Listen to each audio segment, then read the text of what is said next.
Queridos irmãos, graça e paz. Vamos abrir o texto sagrado. Abra a sua Bíblia, por favor, no primeiro livro dos Reis. Primeiro livro dos Reis, capítulo 17.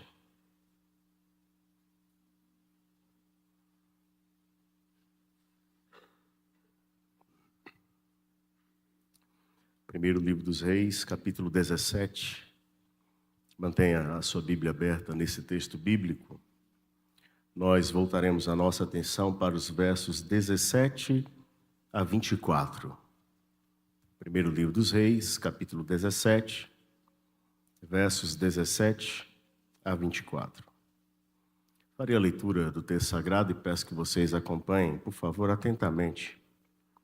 A palavra do nosso Deus assim nos diz: Depois disto, adoeceu o filho da mulher da dona da casa, e a sua doença se agravou tanto que ele morreu.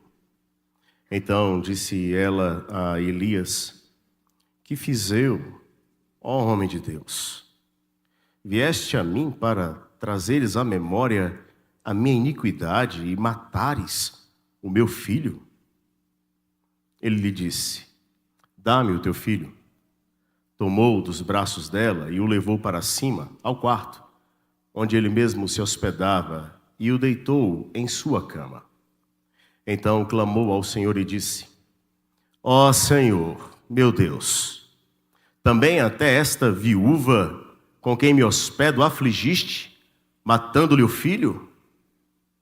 E estendendo-se 3 vezes sobre o menino, clamou ao Senhor e disse: Ó Senhor, meu Deus, rogo-te que faças a alma deste menino tornar a entrar nele. O Senhor atendeu a voz de Elias, e a alma do menino tornou a entrar nele, e reviveu. Elias tomou o menino e o trouxe do quarto à casa, e o deu à sua mãe, e lhe disse: Vê, teu filho vive. Então a mulher disse a Elias: Nisto conheço, agora, que tu és homem de Deus, e que a palavra do Senhor na tua boca é verdade. Ó Deus querido, em nome do Senhor Jesus, nós suplicamos nesse instante que o Senhor use de misericórdia para conosco e nos visite graciosamente neste momento, dando-nos entendimento da tua palavra e ministrando, ó Deus, aos nossos corações. Estamos aqui como filhos que dependem do Senhor. Nós cremos que o Senhor é o Deus vivo que fala. Nós cremos que a tua palavra é a verdade. Nós cremos que o Espírito Santo é quem nos dá entendimento desta palavra. E nós suplicamos em Cristo que o Senhor fale conosco. Ajuda-nos, ó Deus, por favor. É a nossa oração. Em nome do teu Filho amado Jesus Cristo. Amém. Amém. Por favor, mantenha a sua Bíblia aberta para estudarmos este texto que acabamos de ler. Eu quero trazer aqui algumas informações que são importantes para que a gente entenda a passagem que foi lida neste momento. Quando nós olhamos para o contexto do livro, ou do primeiro livro dos Reis, nós podemos falar do contexto de tal maneira que as palavras, elas servem tanto para descrever os nossos dias, quanto para descrever os dias em que o profeta Elias viveu. Por exemplo, nós podemos falar assim: um período de crise, marcado pela desconsideração à palavra de Deus e à sua presença, onde fica cada vez mais notória a vida de imoralidade e corrupção, que aponta necessidades básicas para a vida e provoca uma inquietante preocupação com o amanhã, onde os servos de Deus são desafiados a permanecerem fiéis e contemplarem o cuidado divino. Estas palavras servem tanto para descrever os nossos dias, quanto para descrever os dias do profeta Elias. Tanto o primeiro livro dos reis, quanto o segundo livro dos reis, ele foi escrito, e isso há um consenso no que diz respeito aos melhores estudiosos, em um período que estava próximo ao final do cativeiro na Babilônia.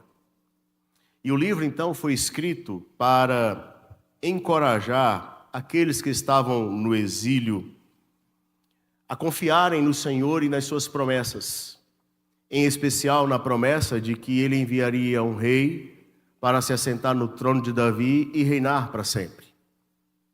É claro que os livros também foram entregues para mostrar àqueles que estavam no exílio de que o exílio era um ato da justiça de Deus, no que diz respeito à visitação de disciplina do Senhor sobre eles, porque eles haviam abandonado o Senhor, se desviado do Senhor, haviam apostatado, deixado o caminho do Senhor, a sua palavra. Mas o propósito de Deus para com aquele povo não havia sido revogado.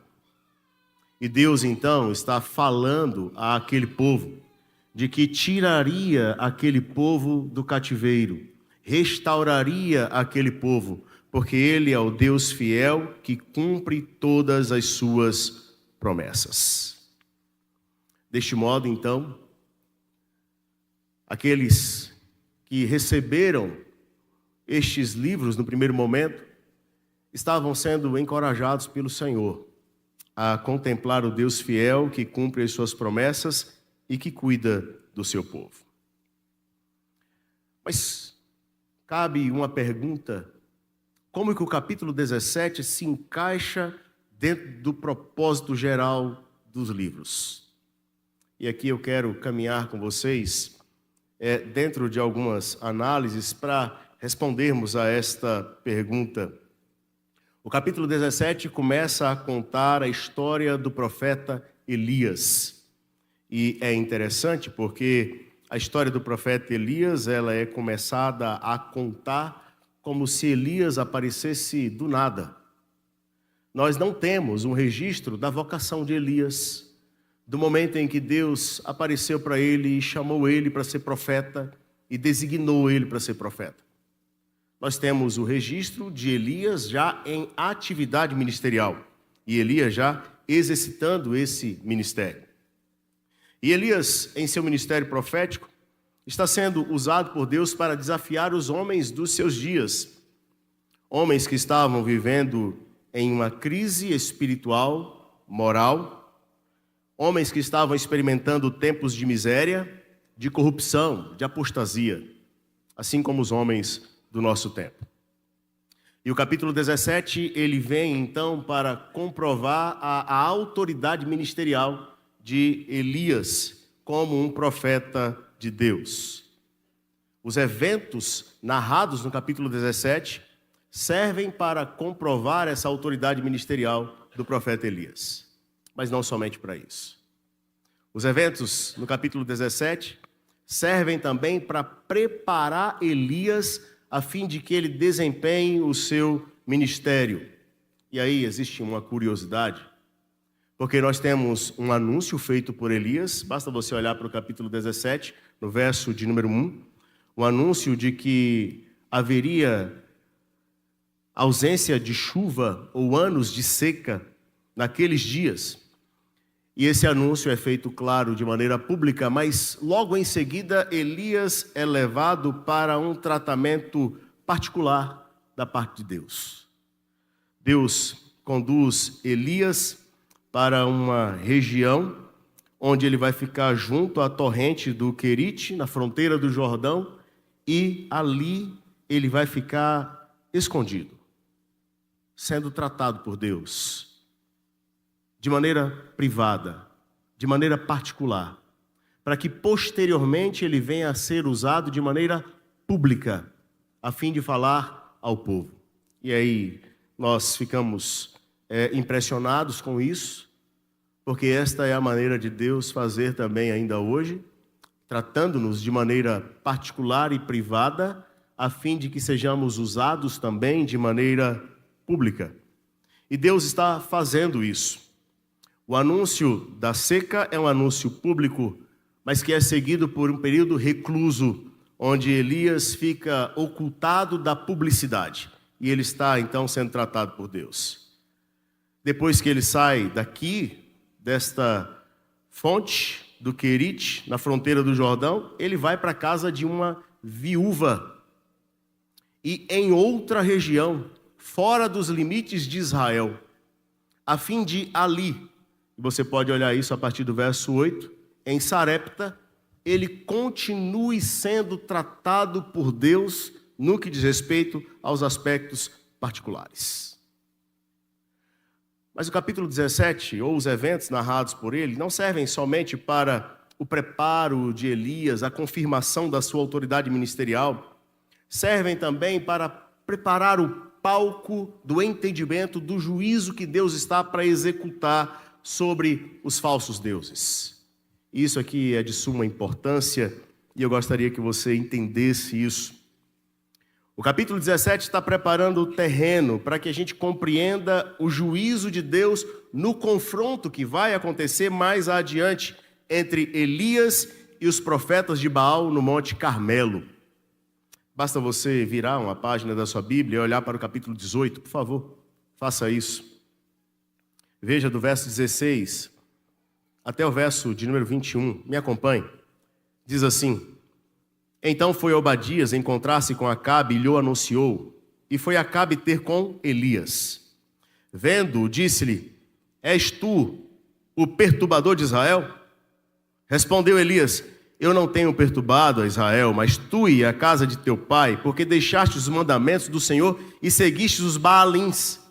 Agora, pois, manda juntar a mim todo Israel no Monte Carmelo, como também os 450 profetas de Baal, e os 400 profetas do poste ídolo, que comem da mesa de Jezabel. Jezabel, a esposa do rei Acabe, que trouxe para Israel a idolatria, apresentando não somente Baal, mas Azerá. E agora os israelitas estão adorando ídolos. E Deus está para executar juízo sobre esses ídolos. O capítulo 17 está preparando este palco de execução dos ídolos. Mas de que modo? Bom, no capítulo 17, no verso de número 1, você viu, nós lemos agora há pouco, Elias anuncia um tempo de seca. Tão certo como vive o Senhor, Deus de Israel, perante cuja face estou, nem orvalho nem chuva haverá nestes anos, segundo a minha palavra. O que isso tem a ver com o juízo sobre os falsos deuses? Eu explico para vocês. Baal era considerado o deus da chuva e da fertilidade. E os israelitas estavam adorando a Baal. E alguns deles estavam crendo que de fato Baal era o responsável por mandar chuva e fazer com que a terra se tornasse fértil e assim houvesse produção, frutos. Então seria um tempo de seca como nós estamos vivendo, e alguns, ao invés de clamarem ao Senhor, Deus dos exércitos, haveriam de clamar a Baal, para que Baal enviasse chuvas e a terra se tornasse frutífera. Mas havia ainda um entendimento de que quando a chuva não caísse, era porque Baal estava se submetendo ao deus Mote, que era o deus da morte. E Baal, então, estava sujeito a Mote por um tempo e depois saía da sujeição de Mote, voltava para enviar chuvas. Esta estava sendo a prática religiosa dentro do contexto do povo de Deus. Nós não estamos falando de povo incrédulo ou um povo que não conhecia a Yahvé, mas estamos falando do povo que conhecia o Senhor e que deveria adorar única e exclusivamente a quem? Ao Senhor. E o capítulo 17 está preparando porque Elias é aquele que mais adiante vai desafiar os profetas de Baal. E nós sabemos qual é o resultado. Esses profetas são mortos porque perdem no desafio. Mas ainda olhando para o capítulo 17, esse capítulo nos faz entender que esse cenário de batalha, uma batalha entre o Deus verdadeiro subjugando os falsos deuses, estava trazendo para os profetas uma perseguição religiosa. E Elias estava sofrendo essa perseguição, assim como os demais profetas. No capítulo 17, versos 3 e 4, nós vamos ver que Elias é enviado para um lugar isolado. No capítulo 18, verso 4, nós somos informados que Jezabel, ela estava procurando os profetas de Jeová, os profetas de Yahvé, para matá-los. Por quê? Porque ela estava comprometida em erradicar o culto a Yahvé. E ela não queria que esses profetas trabalhassem ali. Tudo isso está acontecendo aqui, queridos. Mas aí, quando nós estudamos o capítulo 17, é possível ainda entender que por mais que essas lutas se levantem, essas adversidades se levantem, Deus é aquele que cuida dos seus servos fiéis o tempo todo. E Elias é, então, um modelo de servo fiel, que está recebendo do cuidado de Deus. E o capítulo 17 nos mostra alguns cuidados espetaculares de Deus sobre a vida de Elias. No primeiro momento, Elias vai para essa região isolada, e o que é que vai acontecer ali? Deus ordena que os corvos levem para Elias pão e carne 2 vezes por dia, pela manhã e ao entardecer. Quando a água acaba, Deus vira e fala: sai, vai para a casa da viúva lá em Sarepta. Elias chega. Ele chega e pede água. Havia seca. A mulher se dispõe a dar água para Elias. E Elias vira e fala assim: olha, mas traga também, prepara aí um bolo para mim. Pode pegar da farinha e preparar um bolo para mim. E a mulher vira e fala assim: olha, não tem como. Só tem um pouco. Eu estou fazendo para que o meu filho e eu comamos e depois nós vamos morrer. Basta você olhar para o verso 12 do capítulo 17, está aí. E não podemos fazer mais nada. E Elias vira e fala assim: pode ficar tranquila, porque até o momento em que essa seca estiver acontecendo, ou seja, até o momento em que Deus decidir enviar a chuva, a farinha não vai acabar e o azeite também. Deus vai multiplicar. E não tem como, sendo baiano, não pensar nesse milagre lá em casa, da farinha sendo multiplicada. Isso acontece. Por quê? Porque Deus está dizendo assim: eu estou cuidando do meu povo. Elias é um exemplo daquele que está recebendo o cuidado de Deus. E vocês que estão no cativeiro devem entender que o meu cuidado sobre vocês não vai retroceder, mas sejam fiéis. Sejam fiéis. E ainda há um outro detalhe, aqui no capítulo 17, quando nós estudamos. Porque os eventos narrados aqui servem para mostrar como a graça de Deus alcançou uma viúva gentia e cuidou dela na sua aflição. Então, é Deus, por intermédio do profeta, indo ao encontro desta viúva gentia, para demonstrar sobre ela a sua graça e para evidenciar sobre a vida dela o seu cuidado. E é o que está acontecendo. Eu sei, queridos, que foram muitas informações, mas lembre-se desta última. Dessa ação graciosa de Deus, no cuidado sobre a vida desta viúva e da sua casa. E vamos focar agora tão somente nele. E ao focar tão somente neste aspecto, eu quero estudar esse texto com vocês, observando aqui alguns detalhes. O primeiro deles, no verso 17 e 18, eu quero que vocês observem comigo o relato de um coração aflito que está sendo dado aqui. E é esse coração aflito que vai receber a visitação da graça.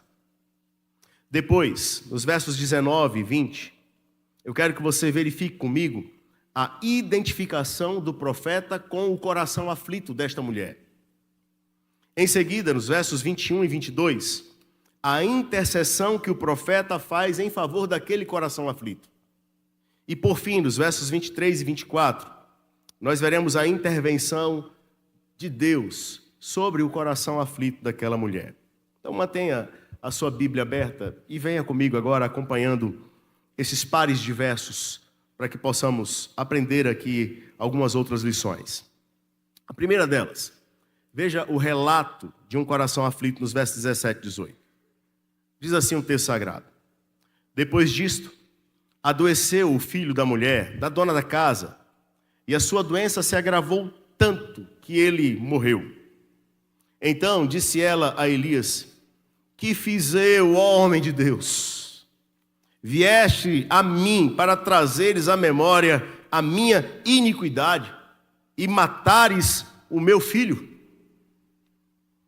Esses dois versos nós encontramos esse relato deste coração que está aflito.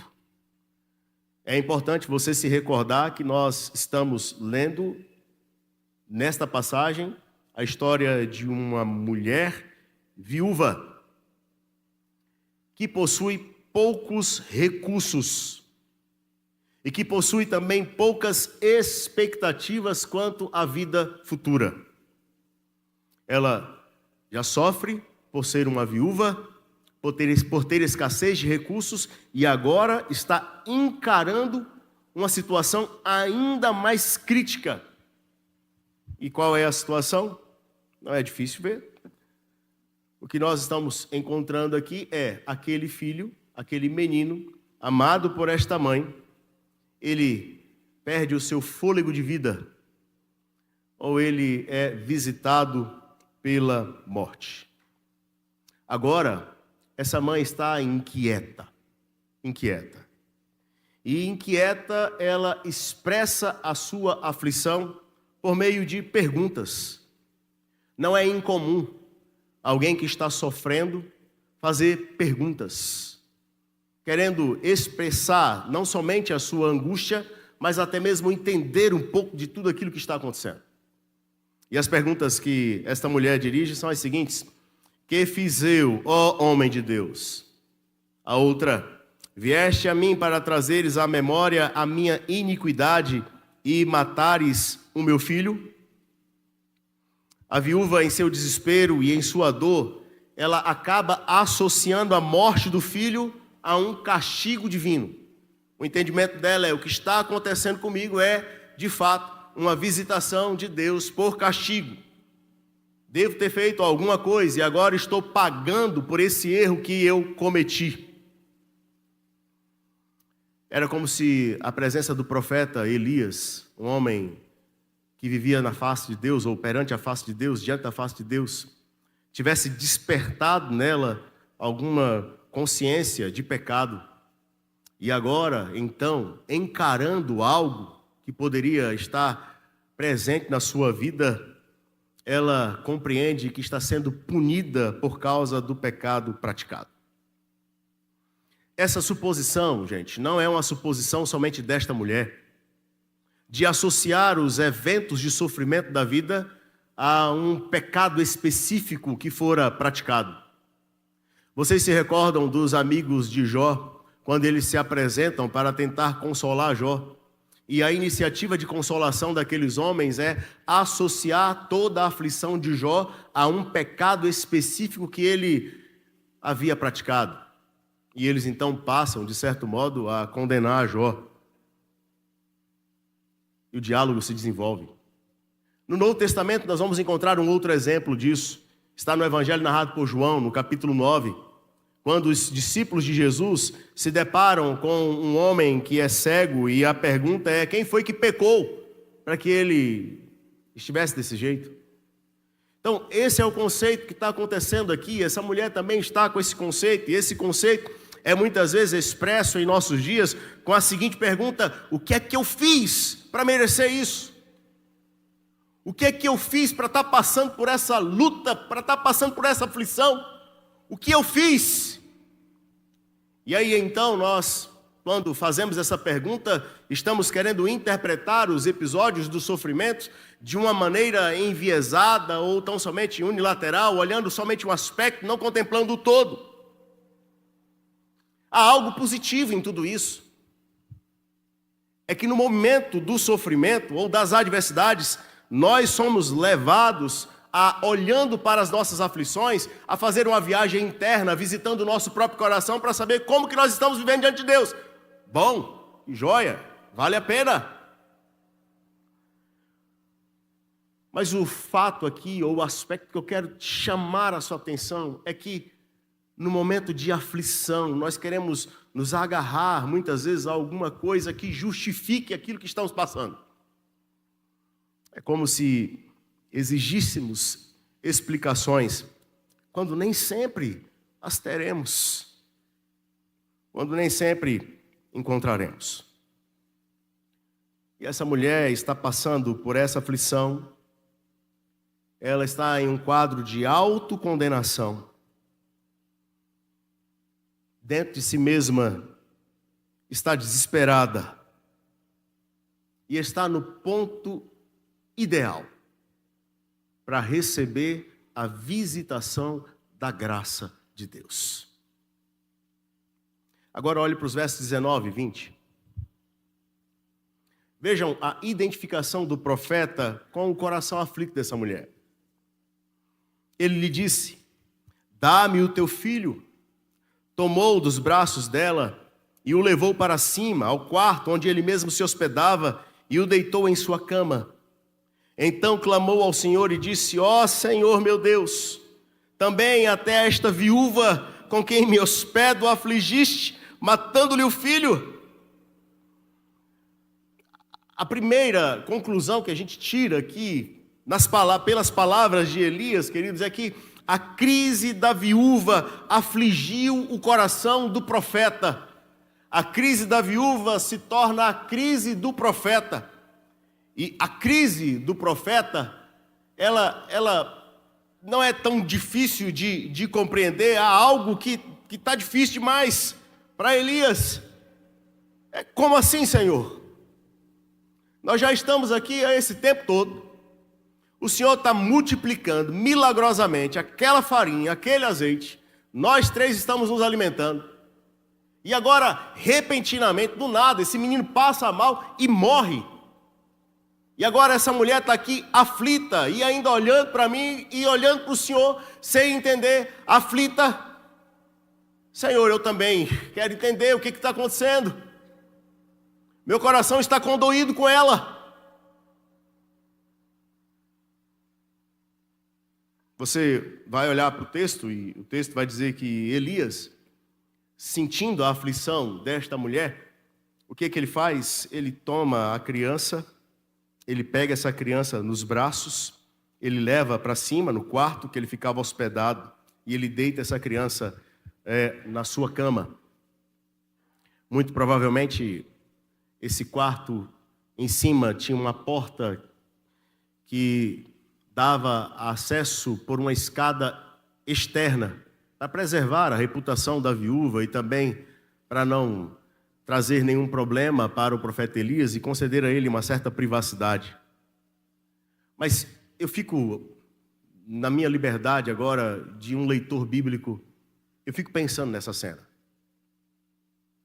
E eu fico olhando o profeta pegando esse menino nos braços, e o menino, ele já não tem mais fôlego de vida. E ele sai com essa criança, e ele vai até o quarto, deita essa criança na cama, e a mãe está lá embaixo, chorando, angustiada. E o profeta, ele está assim como a mulher, com o seu coração quebrado em pedaços. E ele fala com Deus de maneira clara, de maneira sincera, porque ele está se identificando ou se conectando com a dor daquela mulher. E assim como ela, ele está procurando respostas. Dê uma olhada para o texto. Você vai ver no verso 20 que ele também está procurando respostas. Porque quando ele conversa com Deus no primeiro momento, o que é que ele vai falar para Deus?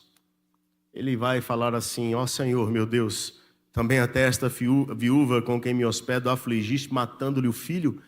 É uma pergunta. E ele está perguntando para Deus: eu quero entender isso também, Senhor. Eu quero entender. Depois que ele se identifica com a dor daquela mulher, Os próximos 2 versos, eles vão nos mostrar agora a intercessão, ou a oração de intercessão que ele faz. Veja os versos 21 e 22 agora. E estendendo-se 3 vezes sobre o menino, clamou ao Senhor e disse: ó Senhor meu Deus, rogo-te que faças a alma deste menino tornar a entrar nele. O Senhor atendeu a voz de Elias e a alma do menino tornou a entrar nele e reviveu. Agora o profeta se lança em um clamor diante do Senhor. Há um detalhe aqui para o qual chama a sua atenção, no verso 21, que o verso 21 diz: estendendo-se 3 vezes sobre o menino, clamou ao Senhor e disse: ó Senhor, e ele vai orar. Então, nós não podemos falar muito sobre o fato de Elias ter se estendido 3 vezes sobre o menino. Então, há quem pense que ele queria, numa situação de desespero, de angústia, transferir o calor do corpo dele para o corpo do menino, ou transferir o fôlego dele para o fôlego do menino. Há quem diga que esse gesto é um gesto simbólico, que reforça a ideia de identificação. Existem até mesmo aqueles que vão imaginar o seguinte: olha, foi 3 vezes, porque Jesus ficou 3 dias retido pela morte, então 3 vezes lá, 3 vezes cá. Enfim, nós não queremos afirmar nada quanto a este pormenor. Sinceramente, eu prefiro com sinceridade dizer: eu não sei porque Elias fez isso, ou o propósito dele fazer isso não está claro para nós. Nós não sabemos. E detalhe, isso vai ser repetido mais adiante, no 2º livro dos Reis, no capítulo 4, versos 32 a 37, pelo profeta Eliseu. Passagem que vai ser pregada daqui a pouco, às 19 horas. Nós não sabemos porque ele fez isso. É claro que eu confesso a vocês que a ideia de que isso é um ato simbólico é uma ideia bem atrativa. Mas eu não quero precisar. Então, vamos olhar para os outros aspectos, que são mais claros para nós. E quais são os outros aspectos mais claros para nós?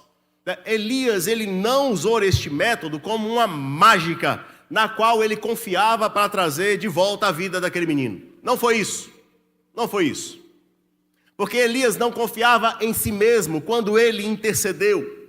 Elias não confiava na sua capacidade quando ele clamou. Aliás, ele não clama a si mesmo, ou ele não fala por si mesmo. Ele dirige o seu clamor, ele dirige a sua oração, ele dirige a sua intercessão ao Senhor, a Yahvé, aquele que é o Todo-Poderoso, que existe por si mesmo e que é capaz de cumprir todas as suas promessas, porque é o Deus da aliança, ele é o Todo-Poderoso. Então Elias está clamando a esse Deus. Ele não confia em si, mas confia no Senhor. Elias confiou no Deus de Israel como aquele que está acima de qualquer Deus. É por isso que o capítulo 17 está preparando todo o cenário para aquilo que vai desenrolar posteriormente. E aqui então há o Deus da morte que está sendo julgado, porque o Deus da vida está trazendo do reino dos mortos aquele que partiu. Ele é o Deus que concede vida. E Elias então está clamando a esse Deus. Ó Deus, e veja o clamor dele, né? Ele diz assim: rogo-te que faças a alma deste menino tornar a entrar nele. E aí o texto vai mostrar a resposta de Deus. O Senhor atendeu a voz de Elias e a alma do menino tornou a entrar nele e o menino reviveu. É o que está acontecendo. Elias clama pela vida do menino. E por extensão, Elias está clamando pela vida da mãe. E isso está provado no diálogo que Elias está estabelecendo com Deus. E Deus responde. Agora os últimos 2 versos. Versos 23 e 24. Fechando a cena que está sendo narrada aqui, nós vamos ver essa intervenção sobre o coração aflito. Porque até aqui no verso 22, o menino reviveu, mas você se recorda que Elias e o menino estão aonde? Está lá no quarto, lá em cima. O que Elias vai fazer agora? Verso 23, Elias tomou o menino. E o que é que ele fez? E o trouxe do quarto à casa. E o deu à sua mãe. E lhe disse: vê, teu filho vive. Então a mulher disse a Elias: nisto conheço agora que tu és homem de Deus e que a palavra do Senhor na tua boca é verdade. Elias entrega aquele menino para a mãe que estava aflita. Antes, aquela mulher havia olhado para si mesma como indigna, como alguém que enfrentava o sofrimento por causa de algum pecado. Agora, aquela mulher estava enxergando a ação graciosa de Deus, que restituía a sua alegria, mesmo ela não merecendo. E era exatamente isso que Deus estava fazendo. Nós temos aqui no verso 24, um brado dessa mulher, uma exclamação dela. E ela está afirmando que reconhece Elias como um homem de Deus, ou como um enviado do Senhor. E aquilo que ele fala é verdade. É interessante isso. Ela está reconhecendo a autoridade de Elias. Nós demos várias informações no início dessa mensagem, e muitas delas estão fazendo mais sentido para vocês agora. A palavra que esta mulher gentia, não israelita, está dando é: você de fato é enviado da parte do Senhor. Enquanto ela, sendo uma gentia, está olhando para Elias como um servo do Deus vivo, alguém enviado por Deus, o rei de Israel, que deveria fazer isso, está olhando para Elias e está falando o quê? Você é um perturbador. Você não é enviado de Deus. Você está causando tumulto. E esse é exatamente o contraste do alcance da graça de Deus, quando aqueles que estão na volta ou ali no entorno da verdadeira religião permanecem incrédulos, e aqueles que estão lá longe estão sendo buscados pela graça de Deus e restaurados pelo poder de Deus. E é o que está acontecendo aqui. E a autoridade do profeta está sendo reconhecida.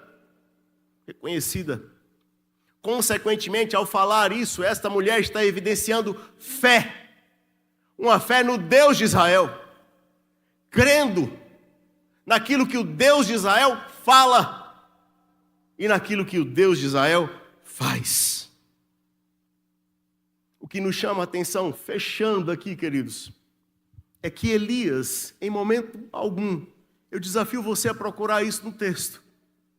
Elias, em momento algum, durante o tempo que esteve na casa desta mulher, no texto bíblico, nós não temos, em momento algum, Elias denunciando o pecado. Procure aí, você não vai achar.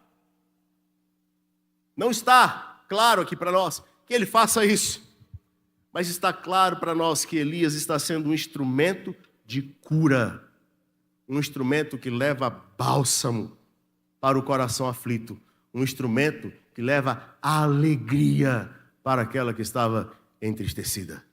É o cuidado de Deus gracioso sendo manifestado sobre uma mulher gentia. É exatamente isso. Ao ler o texto de 1 Reis, capítulo 17, versos 17 a 24, os israelitas cativos deveriam entender que nem Baal e muito menos Mote deveriam ser admitidos como Deus. Os israelitas precisavam fazer a seguinte confissão: ouve, Israel, o Senhor nosso Deus é o único Senhor. Amarás, pois, o Senhor teu Deus de todo o teu coração, de toda a tua alma, de toda a tua força. Era isso que eles deveriam falar, procurando ser fiéis à aliança. A vida do povo de Deus, queridos, não deve admitir lugares para ídolos. No coração do servo do Senhor não deve haver altares dedicados a ídolos. Isso é real lá, isso é real hoje. Nós que confessamos ao Senhor, devemos adorá-lo como um único Deus vivo e verdadeiro. E nós não podemos permitir que os nossos corações criem ídolos que nos desviem do Senhor, nos levando para laços e nos afastando daquele que é o Deus vivo e verdadeiro. Não podemos. Ao ler o texto de 1 Reis, capítulo 17, versos 17 a 24, os israelitas cativos deveriam entender que Deus continuava cuidando dos seus servos. Elias era uma evidência do cuidado divino sobre os seus servos. Israelitas deveriam ser encorajados. Meus queridos irmãos, não há outro que cuide das nossas vidas tão bem quanto o Senhor, o Deus da aliança. O nosso coração não pode admitir outra fonte de socorro que não seja o Senhor. Há quem confie em carros, em cavalos, em príncipes, em poderosos, mas nós somos chamados para confiar no Deus de Israel, o Deus vivo e verdadeiro que cuida da nossa vida em cada detalhe. Não há um sequer que esteja passando despercebido dos olhos dele. Ele é o Deus vivo que cuida de maneiras extraordinárias, milagrosas, e muitas delas que a gente nem enxerga. Nós não enxergamos os corvos trazendo pão e carne, mas Deus tem enviado todos os dias pão e carne.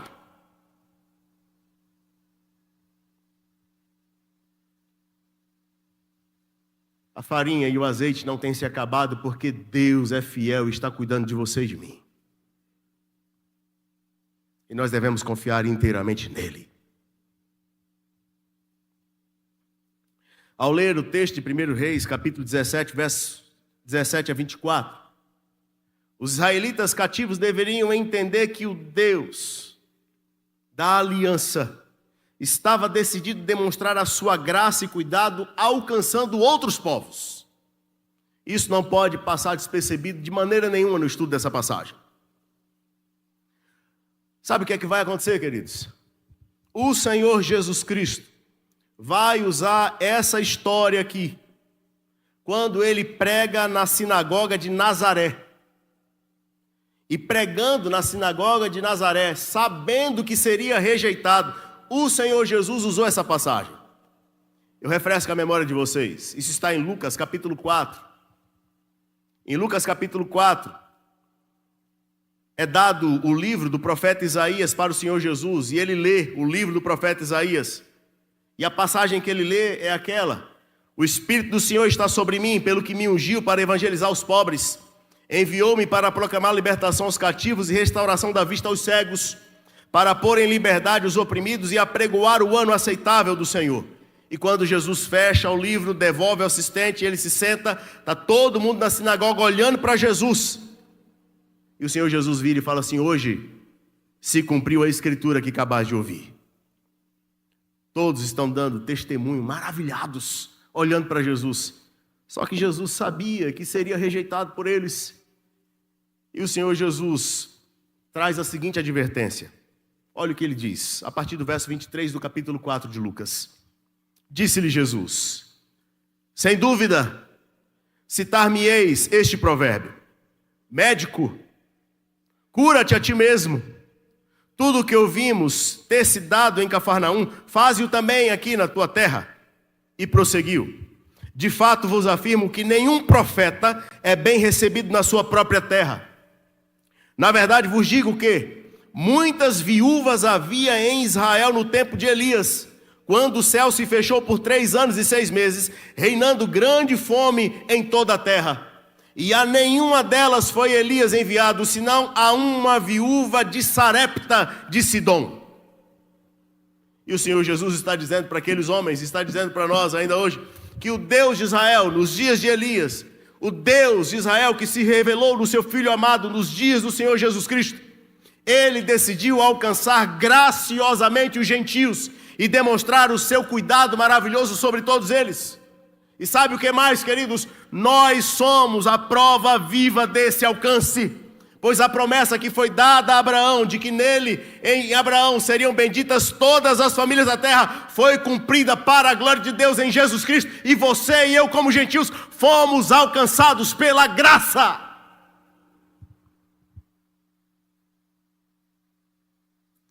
E agora, alcançados pela graça, na aflição que tínhamos da condenação e tirados de lá, estamos nesse mundo como peregrinos. E sabe o que é que vai acontecer? durante o tempo que a gente estiver peregrinando aqui, nós ainda vamos enfrentar muitas lutas. E vai ter dia que o seu coração vai estar aflito. Vai ter dia que as lágrimas, elas vão correr pelo seu rosto. Vai ter dia que você vai sofrer com dúvidas inquietantes e vai querer fazer um monte de pergunta para Deus que você está querendo respostas. Aflito. E aí nesse dia, o que você precisa fazer e o que é que eu preciso fazer?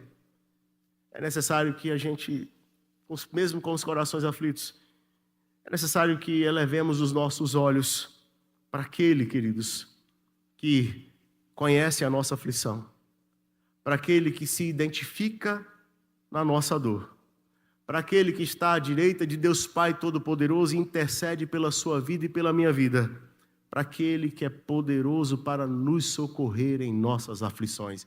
E quem é Ele? É Jesus. Porque Ele está cuidando de você e também de mim. Feche seus olhos. Vamos falar com o nosso Deus. Eu não conheço o seu coração e não sei se você está experimentando de aflição. Mas aquele que te vê e te enxerga por inteiro conhece. Ele sabe quais são as suas reais necessidades. Ele é aquele que cuida. Eu convido você para colocar a sua vida diante dele e enxergar esse cuidado maravilhoso que ele tem. Fale com o Senhor em oração. Apresente a sua vida diante dele.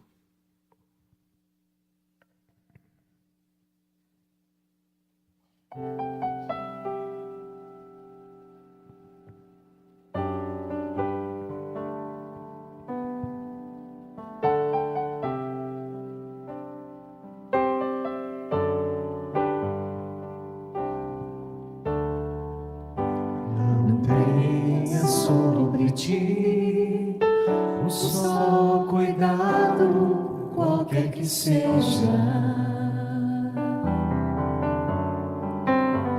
pois somente um seria muito para ti. É meu, somente meu, todo o trabalho, e o teu trabalho é descansar em mim. É meu, somente meu, todo o trabalho, e o teu trabalho é descansar em mim.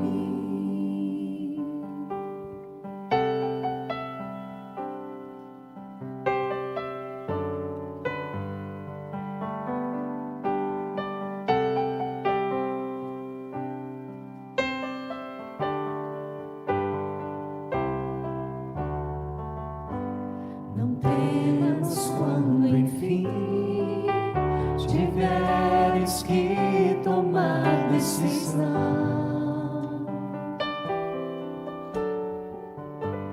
Entrega tudo a mim, confia de todo o coração.